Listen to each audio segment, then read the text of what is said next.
Police की गाड़ियों का ये काफिला तमिलनाडु के कोयम्बटूर में बने ईशा योग केंद्र के अंदर प्रवेश कर रहा है। एक के बाद एक गाड़ियां मानो किसी आश्रम में नहीं बल्कि आतंकवादी ठिकाने में घुस रही हों। कुल 150 पुलिस वालों की बटालियन ने सद्गुरु के आश्रम पर एक प्रकार से धावा बोला। एएसपी रैंक का अधिकारी इस काफिले का नेतृत्व कर रहा था। ईशा योग केंद्र का ये सर्प वसल अर्थात सर्प द्वार है। यह आश्रम का मुख्य हिस्सा है जहां अधिकांश साधक पैदल या साइकिल से चलते हैं। आदि योगी की जो विशाल प्रतिमा हम देखते हैं वो यहाँ के बाहर थोड़ी दूरी पर है। सर्प द्वार के अंदर ध्यानलिंग मंदिर है। ये दिव्य स्थान है जिसके अंदर एक विशाल शिवलिंग स्थापित है। सैकड़ों श्रद्धालु यहाँ पर बैठकर ध्यान लगा सकते हैं। पूरा मंदिर हिंदू धर्म के प्राचीन शास्त्रीय नियमों के आधार पर बनाया गया है। पास में ही लिंग भैरवी का मंदिर है। यहाँ पर दैवीय शक्ति का अनुभव आप बहुत ही सहज रूप से कर सकते हैं। मद्रास हाईकोर्ट में एक व्यक्ति ने याचिका दी थी कि उसकी 42 और 39 वर्ष की 2 बेटियां आश्रम में बंधक बनाकर रखी गई हैं। उनका ब्रेन वॉश कर दिया गया है ताकि वे परिवार से ना मिलें। सुनवाई करते हुए मद्रास हाई कोर्ट के जस्टिस एसएम सुब्रमण्यम और वी शिवज्ञाननम ने जो टिप्पणियां की वो भारत की पूरी शासन व्यवस्था की हिंदू विरोधी मानसिकता की निशानी है। जजों ने कहा कि सद्गुरु की अपनी बेटी की शादी हो चुकी है। वे अन्य युवतियों को अपना सिर मुंडवाने और संन्यास लेने को क्यों प्रोत्साहित कर रहे हैं। गीता और लता नाम की दोनों बहनें स्वयं कोर्ट में उपस्थित हुईं और जज से कहा कि हमने अपनी इच्छा से संन्यास लिया है, हम पर कोई दबाव नहीं है। दोनों बहनों ने इंग्लैंड और भारत से इंजीनियरिंग की पढ़ाई की है। उनका विवाह भी हुआ, लेकिन कुछ कारणों से उन्होंने अपना परिवार और करियर दोनों त्याग दिया और आश्रम में आकर रहने लगी। सद्गुरु की बेटी ने संन्यास क्यों नहीं लिया, ये किसी कोर्ट का विषय कैसे हो सकता है? क्या ये कोर्ट तय करेगी कि कौन संन्यास ले और कौन नहीं? याचिकाकर्ता ने कोर्ट में कई ऐसे आरोपों की सूची दी है जो वास्तव में सद्गुरु के विरुद्ध ईसाई मिशनरियों के दुष्प्रचार का हिस्सा है। इसके बाद भी कोर्ट ने आश्रम के विरुद्ध लंबित आपराधिक मुकदमों पर रिपोर्ट मांग ली, जबकि सद्गुरु के वकील ने स्पष्ट रूप से बताया कि आश्रम के विरुद्ध कोई आपराधिक मुकदमा नहीं है, सिवा एक केस के जो इसी याचिकाकर्ता ने दाखिल किया है। साथ ही जजों ने पुलिस को जांच का आदेश दिया। तमिलनाडु की हिंदू विरोधी सरकार तो मानो इसी ताक में बैठी थी। कोर्ट की कार्रवाई के तत्काल बाद पुलिस की पूरी फौज आश्रम भेज दी गई। ध्यान देने वाली बात है कि तमिलनाडु पुलिस की यह कार्रवाई नवरात्रि पूजा से ठीक पहले की गई। ईशा योग केंद्र में बने लिंग भैरवी मंदिर में देवी साधना के अनुष्ठान होते हैं। ऐसा लगता है कि यह पूरा घटनाक्रम नवरात्रि पूजा में व्यवधान डालने की मंशा से गढ़ा गया। ईशा योग केंद्र में पुलिस कार्रवाई की यह घटना वर्ष 2004 में कांची कामकोटि पीठ के शंकराचार्य जयेंद्र सरस्वती की गिरफ्तारी की याद दिलाती है। तब सत्ता में आते ही सोनिया गांधी के इशारे पर शंकराचार्य को दिवाली की रात में गिरफ्तार करके दिल्ली लाया गया था और पूरे 2 महीने तक जेल में रखा गया। गिरफ्तारी के समय शंकराचार्य त्रिकाल पूजा पर बैठे थे। पुलिस ने पूजा खत्म करने का भी अवसर नहीं दिया।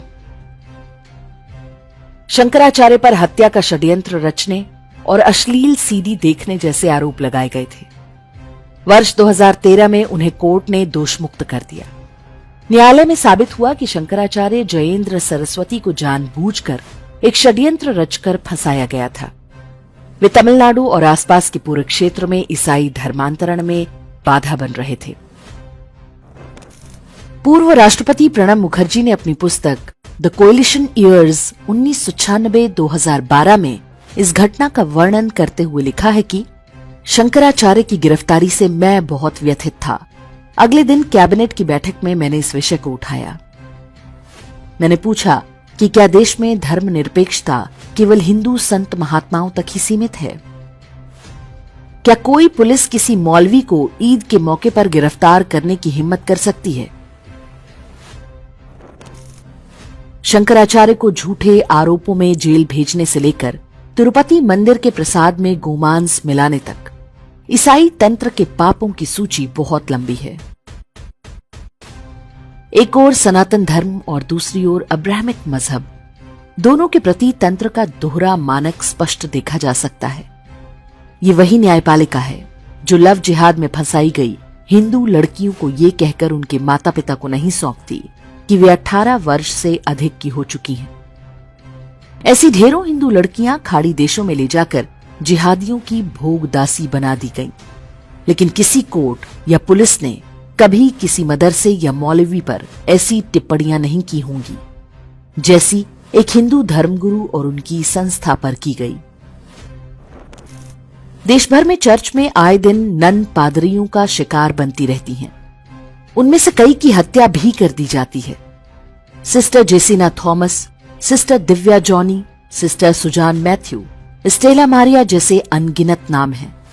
सिस्टर अभय की हत्या करने वाले फादर थॉमस कोटर और उनकी प्रेमिका सिस्टर सेफी को कोर्ट से किसी तरह उम्र कैद तो हुई, लेकिन हाईकोर्ट ने सजा पर रोक लगा दी।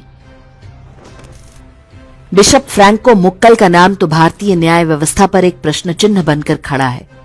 चर्च में दशकों तक ननों से बलात्कार करने वाला ये कैथोलिक दरिंदा कोर्ट से छूट गया, जबकि पूरी सुनवाई में एक भी पीड़िता ने अपना बयान वापस नहीं लिया था।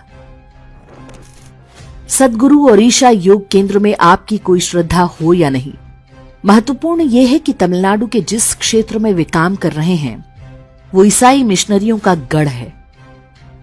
आज बड़ी संख्या में न केवल स्थानीय लोग बल्कि देश विदेश के लोग उनके आश्रम में आकर साधना करते हैं। इसी कारण सद्गुरु और उनकी संस्था लंबे समय से मुल्ला मिशनरी नेटवर्क की आंखों की किरकिरी बनी हुई है।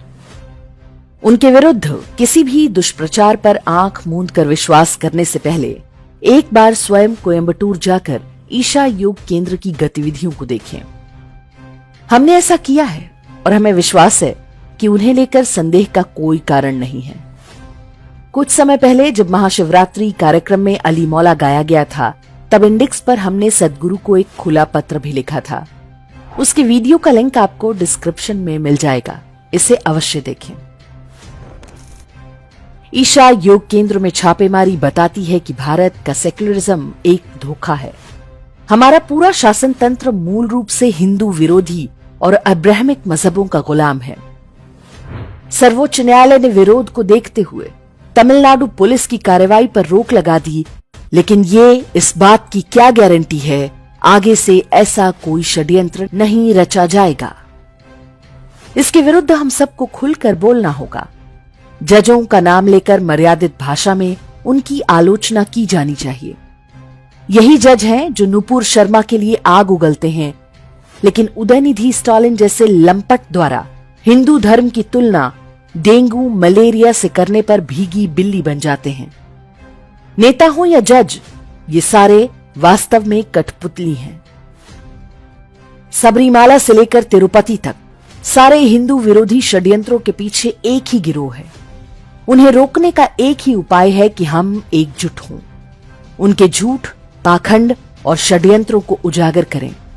हमारा धर्म पापियों को दंडित करने की शिक्षा देता है।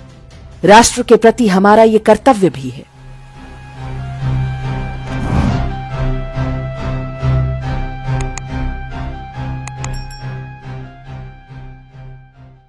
इंडेक्स ऑनलाइन के वीडियो समाज को समर्पित हैं। आप इनको डाउनलोड करके जैसे चाहे वैसे प्रयोग कर सकते हैं। चाहे तो आप हमारे टेलीग्राम चैनल से जुड़ सकते हैं। वहां सारे नए पुराने वीडियो आपको मिल जाएंगे। हमारे सोशल मीडिया लिंक हर वीडियो के डिस्क्रिप्शन में होते हैं। हमारा एकमात्र उद्देश्य हिंदू समाज को जागृत और एकजुट करना है। इसमें सहभागी बने। धन्यवाद।